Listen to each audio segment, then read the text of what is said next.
how Americans would think about the Middle East. In 1983, Israel launched the Hasbara project, the aim of which was to ensure good press in the U.S. media.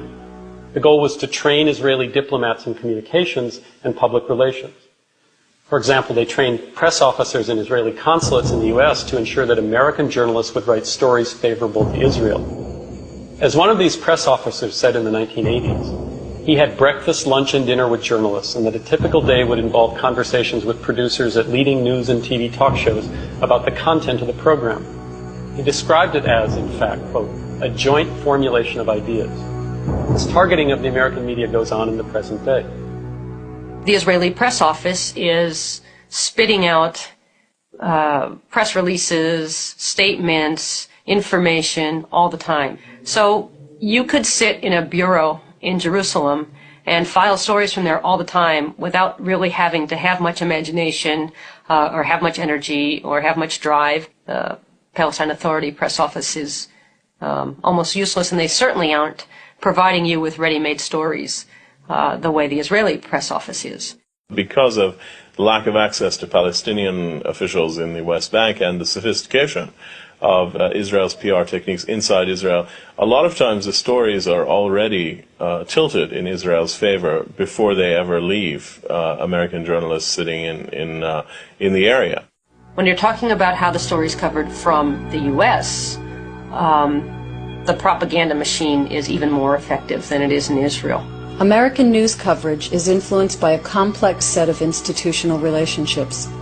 These influences can be thought of as a series of filters through which the news must travel before it emerges in the voices of news anchors.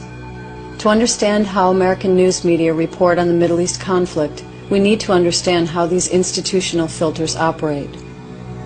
Among the most important of these filters are the business interests of the corporations that own the mass media, interests that extend beyond the United States and across the globe to the Middle East.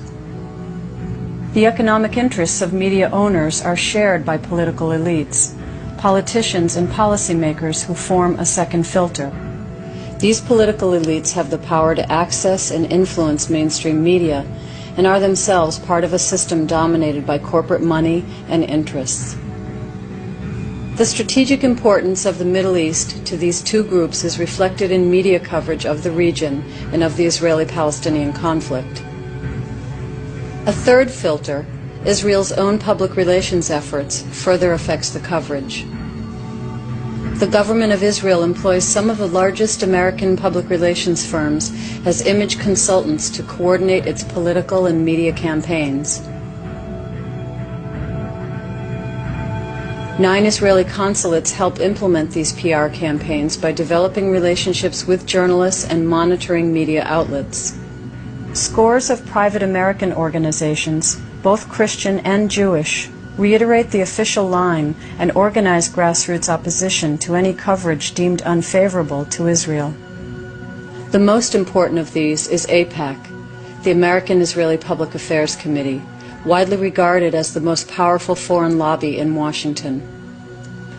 This institutional framework of American business and political interests in combination with Israeli public relations shapes media coverage of the Middle East.